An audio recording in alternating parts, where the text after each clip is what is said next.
हैं। तो जब इस तरह की आप बात सुने कि दीगर अंबिया ने भी बकरियां चराई हैं या आप अलैहिस्सलातु वस्सलाम ने भी बकरियां चराई हैं, इस बात को आप अरब के माहौल से समझने की कोशिश किया करें। हमारे अपने देहाती या पंजाब की पट्टी में जो एक तस्वुर है बकरियां चराने का, उस तस्वुर में समझने की ज़रूरत नहीं है।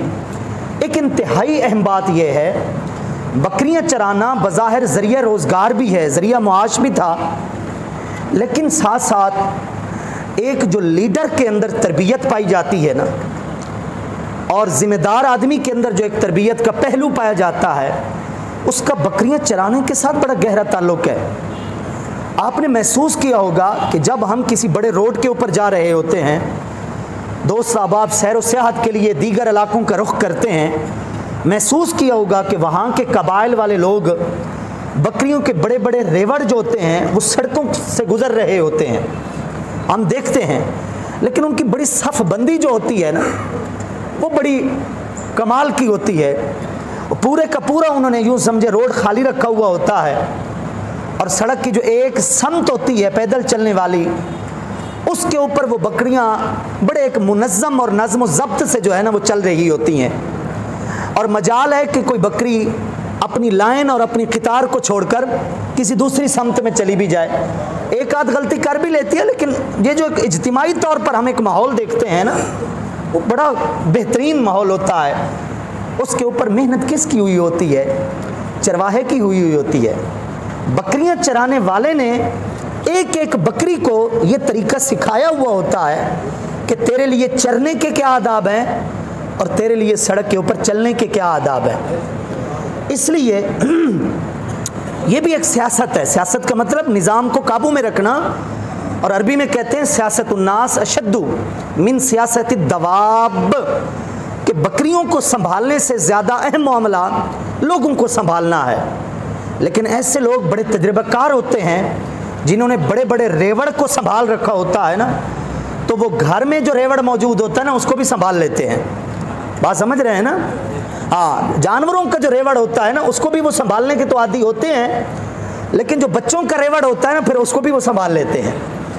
तो कई सारे अंबिया किराम अलैहिस्सलाम को बकरियां चराने के तजर्बे से गुजारा गया, ताकि ये जो एक नज़्म ज़ब्त है, ताकि एक मखसूस हद और एरिया जो कर दिया जाता है ना कि जनाब बकरियों को आपने इसी एकड़ के अंदर ही चराना है, इसी सब्ज़े के अंदर ही चराना है। पास वाली जो चरागाह है, पास वाले जो खेत हैं वो हमारे पड़ोसी के हैं, उसमें आपकी बकरी नहीं जानी चाहिए। अब जनाब चराने वाला एक कोने के ऊपर खड़ा होता है और पूरे एकड़ के अंदर उसकी बकरियां चर रही होती हैं, लेकिन उसकी निगाह पूरे रेवड़ के ऊपर रहती है और उसकी पूरी कोशिश होती है कि जिस एरिया की मुझे इजाज़त दी गई है मेरी बकरियां इसी हदबंदी के अंदर खड़ी रहें। ये सारी तरबियत का एक हिस्सा होता है। अब यहाँ पर एक बड़ी अहम बात है, हमारे उस्ताद साहब अलैहिर्रहमत फरमाया करते थे, बड़ी एक नफ्सियाती ये बात है, आप ज़रा समझने की कोशिश करें। अंबिया किराम अलैहिस्सलाम की तारीख़ के अंदर ये जिक्र मिलता है कि उन्होंने बकरियाँ चराईं। आप अलैहिस्सलाम की जवानी में भी ये वाक़या मिलता है कि आप अलैहिस्सलाम ने बकरियाँ चराई हैं। अरब के अंदर हालांकि ऊँट भी पाए जाते थे, ऊँट चराने वाले भी ऊँट चराते थे, लेकिन आप अलैहिस्सलाम ने ऊँट नहीं चराए। क्या चराई हैं? बकरियाँ चराई हैं। और उमूमन यही तारीख़ का हिस्सा है कि अंबिया किराम अलैहिस्सलाम ने बकरियाँ चराई हैं, ऊँट नहीं चराए।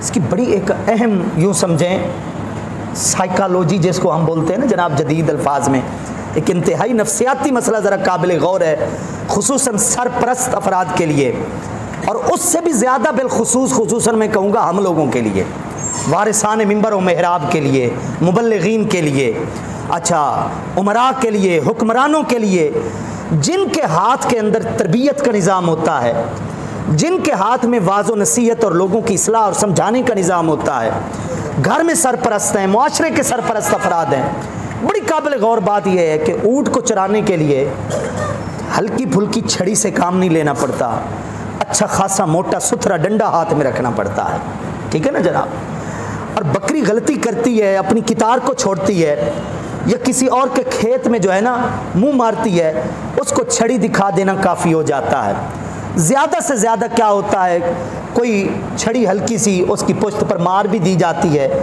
उसको समझ आ जाती है कि मैंने गलती की है। ऊंट जब गलती करता है, कितार छोड़ता है या दूसरे के खेत में मुंह मारता है, उसके पुश्त के ऊपर डंडे बरसाए जाते हैं।